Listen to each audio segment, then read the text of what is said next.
Assalamualaikum warahmatullahi wabarakatuh. Salam sejahtera bagi kita semua. Hai sahabat setia, kita kembali lagi dalam podcast Sapa Setia.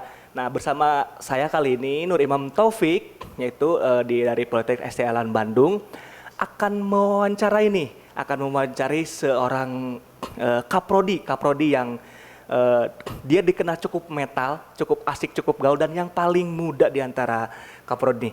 Nah, siapa dia? Mari kita sambut Ibu Lydia Masir. Oke, Bu Lydia. Ini baru kali ini ya ikutan podcast di Sapa Setia ini ya, Bu? Betul sekali. Oke, Bu Lydia ini adalah kaprodi dari manajemen sumber daya manusia aparatur di Politeknik ST Alan Bandung ya, Bu ya? Ya, betul. Oke, baik, kita akan menggali tentang program studi di Politeknik ST Alan Bandung, yaitu manajemen sumber daya manusia aparatur ini. Akan kita kulik apa sih keunggulan dan juga apa saja yang diberikan di prodi ataupun jurusan di MSDMA ini. Nah, Bu, bisa jelaskan sedikit tentang apa sih MSDMA itu untuk teman-teman ataupun untuk orang-orang yang agar tahu bagaimana sih MSDMA itu di Politeknik ini? Oke. Baik, Assalamualaikum warahmatullahi wabarakatuh. Ya. Oke, untuk informasi awal ya tentang prodi D4 MSDMA. Oh, D4. Yaitu dia adalah manajemen sumber daya manusia aparatur. Nah, prodi ini tentang memanage, mengelola manusia-manusia yang ada di suatu organisasi. Yang khususnya kalau di kita karena judulnya aparatur. Ya berarti ada aparaturnya. Hanya karena kan waktu itu kan beberapa tahun lalu itu kita kan harus mengupdate mengupdate kurikulum. Nah, sekarang kita udah mulai juga mulai menerapkan kebutuhan industri juga jadi ada SDM di organisasi sektor swastanya juga. Itu mungkin tentang prodi MSDMA-nya. Ya. Nah, tadi baru bicara tentang aparatur, Bu. Nah, apa sih yang bisa dari MSDMA yang ditonjolkan tuh keunggulan dari misalkan dari prodi-prodi lain di universitas lain tentang MSDMA ini? Kalau dari sekarang ini tuh namanya pendidikan terapan, itu untuk ilmu MSDM sendiri. Kalau kemarin sih kami sih rasanya sih kayaknya belum ada gitu ya. Di situ satu keunikannya, dan even untuk saya sendiri juga yang buat saya ini suatu hal yang baru juga, karena pengalaman saya pribadi juga belajar MSDM itu ya teori aja dulu yang dikasih dosen-dosen saya tuh cuman pokoknya dikasih kasus selesain gitu kan. Tuh kasih solusi, tapi kita nggak ngerasain tuh di tempat realnya kayak gimana. Tempat kerjanya gitu. lah, Bu ya. Nah, kalau prodi MSDMA yang terapan sekarang tuh ada lah diusahakan tuh di beberapa mata kuliah prakteknya itu ada gimana caranya kami meminta mahasiswa itu turun ke lapangan dan melihat langsung, mencari data itu langsung dari sumbernya itu mungkin. Langsung dari sumbernya, Bu ya. Oke. Nah, itu Bu, kalau misalkan tadi keunggulan kita sudah jelas ya, Bu ya, kita ada perpindahan dari akademik ke terapan ya, Bu ya. Mengulas tentang bagaimana kondisi real di lapangan. Nah, untuk kurikulum sendiri, Bu, di MSDMA ini seperti apa? Apakah disusunnya seperti apa atau mengikuti perkembangan di dunia kerja atau seperti apa, Bu? Pastinya, karena untuk kurikulumnya itu kami di prodi MSDM tuh rajin banget bertanya ke praktisi-praktisi, dan kita juga waktu itu kan pernah ada stakeholder meetings juga, dan itu emang insya Allah sih udah sesuai KKNI dan sesuai kebutuhan industri juga. Jadi emang ya kepake gitu, kepake. Dan kita juga di situ kan ketentuannya itu 70% harus terapan, harus praktek. 70% berarti, Bu ya, harus terapan, Bu. Nah, kalau di prodi MSDMA sih kita udah mengarahkan ke situ gitu. Jadi ya karena gini, kebutuhan industri, masukan dari praktisi itu gimana caranya mahasiswa ini lulusan dari kita ini tuh kerja pada saat nyari kerja itu beneran bisa kerja, udah nggak yang namanya orientasi tuh nggak kelamaan, udah yang ya udah nggak disuruh-suruh lagi, tapi udah tahu gitu dia ditaruh di mana, dia ditempatkan di mana nantinya, udah tahu gitu what he or she has to do gitu. Oh yes. Gitu. Oke. Sorry ya bahasa Inggris. Saya juga I can speak English kok, little. Nah, berbicara tadi tentang kurikulum sudah oke. Nah, untuk yang menunjang kurikulum, misalkan apakah ada program seperti magang kah untuk mahasiswanya, ataukah diarahkan untuk misalkan siap kerjanya yang benar-benar siap kerja ketika sudah lulus, itu seperti apa Bu? Pastinya kalau magang itu kan memang wajib ya. Nah, tapi di luar, jadi ada magang yang masuk kurikulum, ada juga kita sih memang belum mewajibkan karena kan di kita sendiri belum menerapkan kampus merdeka itu ya. Ya. Tapi dari kita sih, dari Prodi MSDMA tuh sangat welcome kalau ada mahasiswa-mahasiswa yang punya inisiatif itu. Termasuk kalau misalnya ingin melakukan magang di luar kurikulum itu. Ya, tapi kami tetap tekankan, harapkan dari mahasiswa tuh kalau bisa magangnya tuh yang memang ada di bidang SDM lah, atau tapi jangan jauh-jauh gitu kan. Itu pasti ada.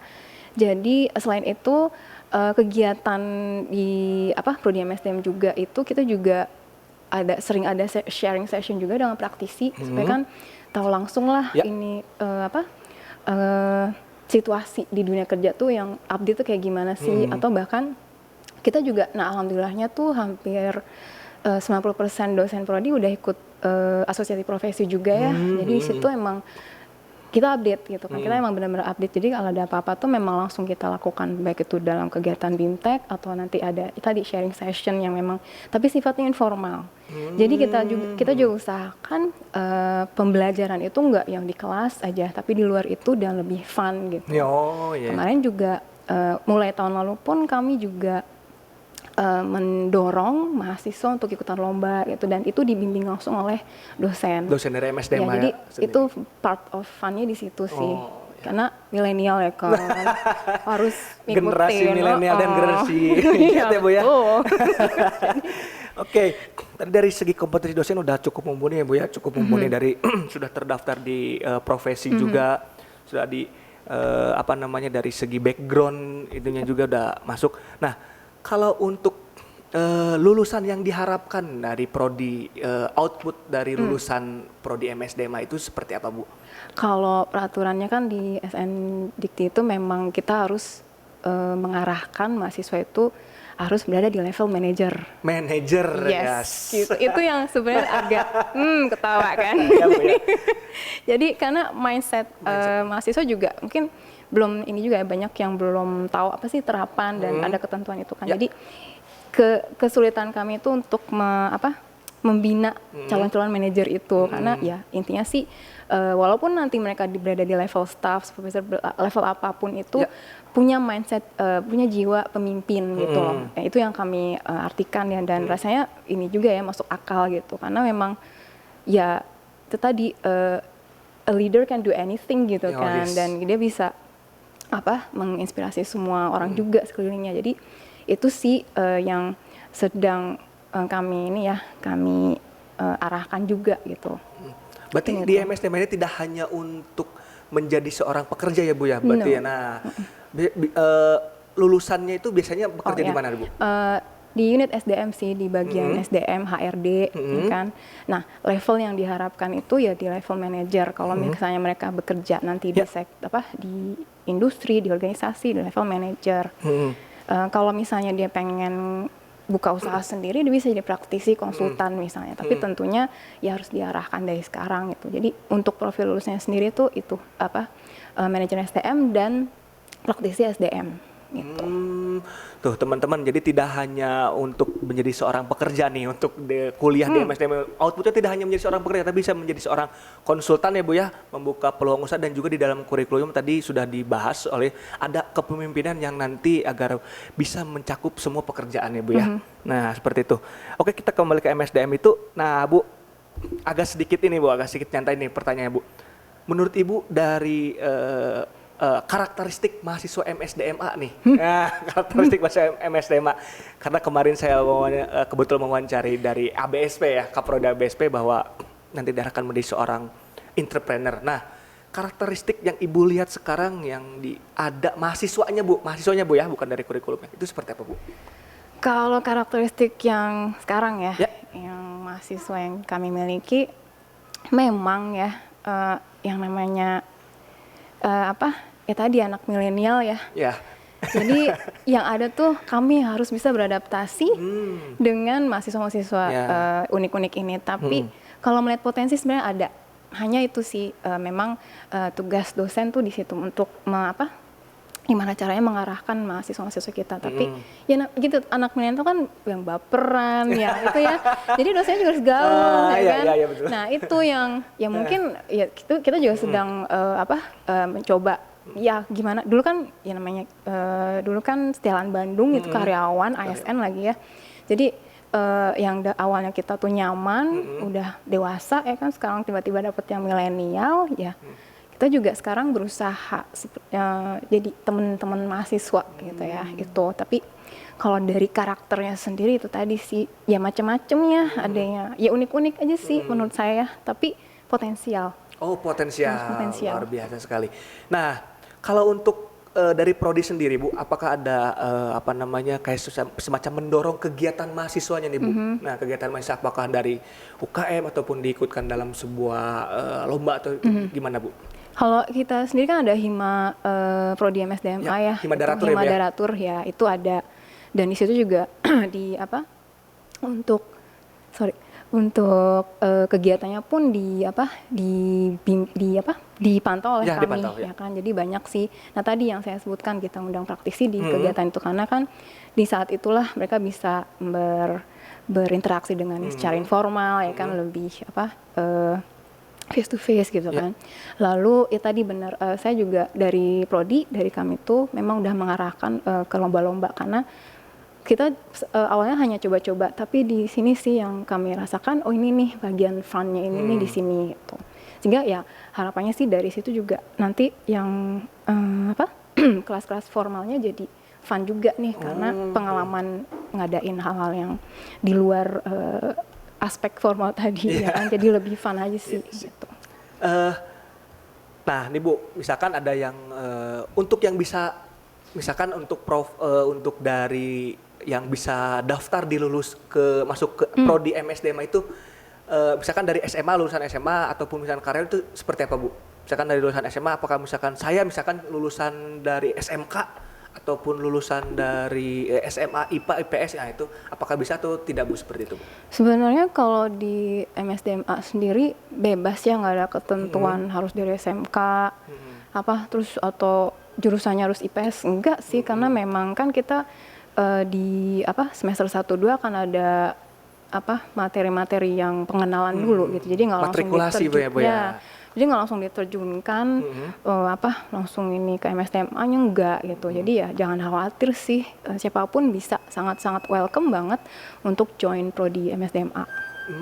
Kalau untuk karyawan sendiri seperti apa Bu? Ada. Misalkan ada yang sudah bekerja gitu ingin ke prodi MSDMA itu, apakah ada kelasnya atau seperti apa Bu? Ada pasti, dan ini juga ya tetap ya walaupun mereka karyawan pun harus kuliahnya ya kalau lagi praktek ya praktek juga. Jadi sebenarnya kan, jadi kalau dulu memang khusus mungkin ya kalau misalnya karyawan itu memang yang backgroundnya di SDM. Sekarang kan nggak variatif ya, bahkan ada yang freelancer kan. Jadi memang ini emang benar-benar mengembangkan kompetensi ya, mau reguler mau karyawan gitu, ada pengembangannya gitu. Jadi welcome sih, karyawan ada, dan memang ya tapi untuk karyawan ya ini lebih mudah kali ya, karena kan punya pengalaman, bedanya di situ aja. Kalau untuk pembelajaran nih Bu, kalau untuk ada tadi yang dari lulusan lulusan SMA ya Bu ya, lulusan SMA dan juga karyawan, apakah ada perbedaan gitu untuk cara pembelajaran, jam waktu pembelajaran dan seperti itu? Apakah ada perbedaan atau tidak Bu? Perbedaan sih enggak ya, dari jam itu mungkin enggak, karena tetap sama. Kalau misalnya di reguler 3 jam ya karyawan 3 jam juga dong. Iya betul Bu. Karena harus kan biar fair gitu. Nah, cuman kalau penyesuaian kayak ini daya tangkap mahasiswa kan beda-beda ya. Jadi itu kalau di reguler mungkin agak lambat karena kan mereka nggak punya pengalaman. Kalau enaknya di karyawan kan mereka punya pengalaman, jadi cepet nangkep case-case ya, atau diskusi lebih jalan ya Bu ya. Iya, kalau reguler kan lebih banyak yang curiosity-nya tinggi. Kalau karyawan lebih kayak klarifikasi gitu. Iya betul. Gitu. Ya betul. Kalau di jam kuliahnya itu sendiri Bu? Ya, kenapa? Jam kuliah antara karyawan sama misalkan contoh karyawan itu apakah ikut siang ataupun misalkan di weekend atau seperti apa Bu? Karyawan malam sih, sore. Malam. Sore. Oh, sore. Nah, untuk yang ini sih menyampaikan juga untuk kurikulum baru itu kan padat tadi yang 70%. Jadi kemungkinan juga ada di hari Sabtu itu sih. Oh ya, ada Karena kan kemungkinan ya, Sabtu. Tapi sebelumnya Senin sampai Jumat, Bu? Iya, karena kan kita baru menyesuaikan ya dengan tadi yang kebutuhan industri. Jadi ada kuliah Sabtunya mungkin. Oh, kalau MSDMA sendiri apakah ada kerjasama gitu Bu dengan untuk misalkan develop dari si mahasiswanya, misalkan kerjasama dengan instansi pemerintah ataupun dengan industri tadi Bu? Kalau kerjasama mungkin kita baru dengan asosiasi PMSM itu ya. Ada beberapa kali kami mengundang teman-teman di asosiasi itu untuk jadi pembicara itu. Tapi kedepannya ya hopefully sih akan lebih berkembang lagi ya kerjasama kami ya. Tadi inginnya sih mahasiswa tuh nggak hanya fokus prakteknya tuh di lembaga pemerintahan, tapi dapetin juga ini sektor swastanya gitu kan gitu. Di ke depan ada sih akan kami kembangkan lagi. Oke. Nah kalau untuk kegiatan mahasiswa nih Bu, apakah seperti misalkan contoh diikutkan dalam misalkan penelitian, ataupun misalkan diikutkan di dalam proses pembelajaran seperti apa, diskusi seperti apa itu di MSDMA itu seperti apa Bu? Ada kayak untuk kalau di luar mungkin asisten dosen gitu ya, asistensi gitu ya. Itu sih tergantung dosen. Tapi sebenarnya tadi kalau kita bisa dari dosen bisa mengidentifikasi yang potensial itu sebenarnya ada gitu. Saya pribadi juga pernah gitu secara nggak sadar anak ini nih yang ngajar karena namanya praktek kan nggak selalu ke handle sendiri. Jadi kadang kalau mahasiswa nggak sabaran dia nanya temennya dan itu alhamdulillah sih emang nyambung gitu kan. Jadi emang itu ada ya kesini-sininya nanti pasti akan kami libatkan juga. Untuk penelitian juga sudah mulai gitu kan. Jadi memang karena kan ya terapan ya dari penilaian assessment dari dulu kan memang yang penting itu kan keterlibatan mahasiswa gitu. Jadi kita sih udah mulai gitu. Nah di era pandemi, kita masuk agak modern dikit nih Bu. Agak kekinian dikit. Di era pandemi ini proses pembelajaran, proses belajar mengajar ataupun sharing knowledge antara mahasiswa dan dosen yang terjadi di di prodi MSDMA itu seperti apa? Apakah ada pembelajaran offline, online ataupun gimana seperti itu Bu?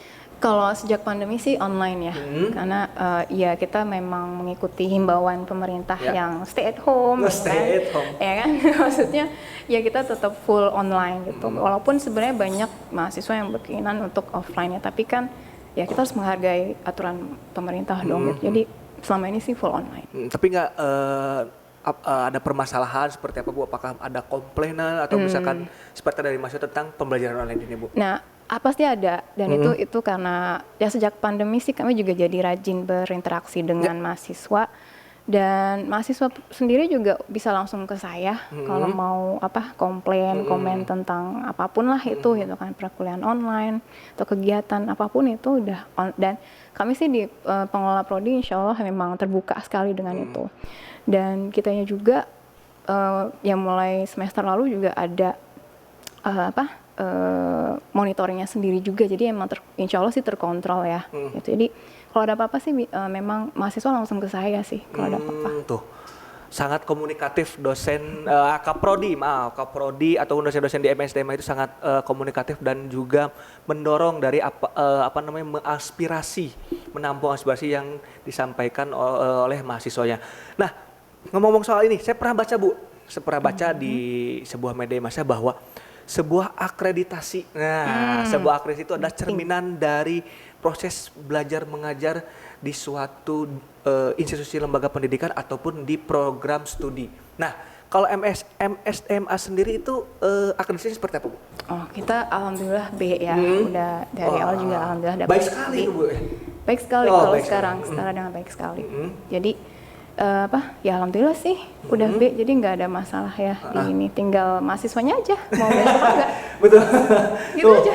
Berarti kalau misalkan untuk lulusan dari kompetensi, dari dari kompetensi, terus juga dari kurikulum, dari dosennya, dari ini akreditasi sudah sangat baik sekali nih untuk MSDMA ini ya Bu ya. Nah, Mungkin saya mau menanyakan Bu, untuk dari dosennya sendiri. Nah, mungkin ada yang mau menanyakan apakah sulit nilai atau tidak nih Bu. Nah, kadang ada pertanyaan dari umum lah, misalkan dari SMA ataupun dari karyawan yang mau mendaftar takutnya, wah nanti sulit nilainya. Apakah seperti apa Bu untuk proses pemberian nilai ataupun pembelajaran ini Bu? Nah itu dibilang sulit gimana ya? Macam-macam kan Ya, dosen betul, gitu ya, kan. ya. Dan lihat juga karakteristik mata kuliahnya. Kalau praktek memang ya harus strict ya, Ya. karena kan itu bukti mahasiswa itu bisa able itu tadi kan di situ gitu. Jadi kalau dibilang sulit enggaknya relatif ya, Ya. gitu. Jadi tapi apapun yang diberikan dosen itu ya insya Allah emang objektif gitu. Oh, jadi objektif ya Bu ya? Iya sih tergantung mahasiswa sebenarnya Bu ya, kalau ini nggak melulu ada yang bilang dosen itu dosen killer gitu. Padahal mah nggak, hanya dianya aja yang malas mungkin ya Bu ya. Saya termasuk dosen killer. Bukan dosen killer mungkin Bu, karena memang mahasiswanya aja yang salah ngerjain tugas atau Tapi sebagainya. saya juga pengen menekankan ya, IPK tuh emang nggak ini sih. Maksudnya ternyata di industri tidak bukan main hal yang course. utama. Ya. Intinya able-nya itu tadi gitu. Bisa nggak? Oke, kalau A nanti kan harus dibuktiin dia bisa. Ya, Dia memang bisa melakukan praktek itu gitu kan. Nah, itu kan harus kita bertanggung jawabkan gitu. Betul. Berarti tidak hanya mendorong untuk kuat secara teoris tapi juga secara prakteknya Bu yang di MSDMA ini. Oke. Nah Bu, untuk bisa untuk mau daftar nih Bu di prodi MSDMA ini dibukanya kapan nih Bu? Sudah buka ya? Oh, sudah mulai buka. buka. Tapi nanti hingga tanggal 17 Mei ya 17 Mei ya Bu ya di penerimaannya. penerimaannya bisa dicek di website Yes. di politeknikestelanbandung.ac.id. Oke, Bu, kalau misalkan satu pertanyaan terakhir yang saya mau sampaikan bahwa untuk misalkan di prodi MSDMA ketika misalkan penyusunan tugas akhir. Nah, penyusunan tugas akhir, apakah nanti di dalam penyusunan itu apakah mau ada penjurusannya lagi atau tidak, misalkan kekhususan gitu, misalkan kayak kemarin ABSP ada di keuangan, ada yang di kewirausahaan. Nah, untuk MSDMA ada pasti karena kan in the end kita harus kita nggak akan menguasai semua mata kuliah, semua lagi fungsi-fungsi SDM tuh banyak banget kan, jadi pastinya ada. Nah sekarang itu memang baru diarahkan ke perencanaan SDM dengan pengelolaan diklat, karena itu kan skema LSP. Tapi nanti kedepannya akan kami kembangin lagi gitu yang ke beberapa skema-skema lainnya. Jadi insya Allah untuk hal ini sih pasti ada gitu, karena harus special. In the end we have to be special juga karena disitulah di akhir memang kita akan mahasiswa akan mengetahui sukanya di mana nih, passionnya di mana, passionnya di mana gitu. Oke, ya itu tadi banyak informasi yang informasi dari Kaprodi Manajemen Sumber Daya Manusia Aparatur ya Bu Lydia. Nah itu wawancara kita. Ini ada informasi bagi teman-teman yang mau daftar di Politeknik STLN Bandung, khususnya di program tadi MSDMA. Ini ada pendaftarannya itu sudah dibuka sampai dengan 17 Mei 2021. Nah, untuk syarat pendaftarannya itu adalah file pas foto 3x4 dan juga file ijazah terakhir. Nah, untuk bagi calon mahasiswa, karyawan ataupun magister. Seperti itu. Dan juga khusus untuk kelas karyawan itu ada file surat keterangan kerja, itu wajib harus dilampirkan. Itu khusus untuk bagi yang mau daftar untuk kelas karyawan. Nah, untuk biayanya teman-teman semua, itu biaya pendaftarannya untuk D4 ini 250.000, sedangkan untuk di kelas magister itu 500.000. Seperti itu dengan biaya perkuliahan untuk D4 ini yaitu ada 2 juta rupiah. Wah, cukup murah sekali ya. Mungkin dengan sekolah anak saya juga mungkin lebih mahal sekolah anak saya. Seperti itu. Nah, kalau untuk magister ini biayanya itu sekitar 6 juta rupiah per semester ya, teman-teman, bukan per bulan. Ingat, ini bukan SPP. Berarti ada 6 juta itu per 6 bulan, berarti bisa dirata-ratakan per bulan itu 1 juta rupiah. Nah, seperti itu. Nah, bagi yang ingin lebih jelasnya, teman-teman semua bisa langsung langsung klik ke politeknik.stlanbandung.ac.id. Nah, semua itu informasi semua tentang perkuliahan, semua informasi tentang pendaftaran, tentang prodi ataupun kegiatan mahasiswa itu semua ada di website tersebut. Nah, oke, akhirul kata saya tutup podcast Sapa Setia ini. Saya Nur Imam Taufik dan juga samping saya Lydia Maasir. Oh, Ibu Lydia Maasir.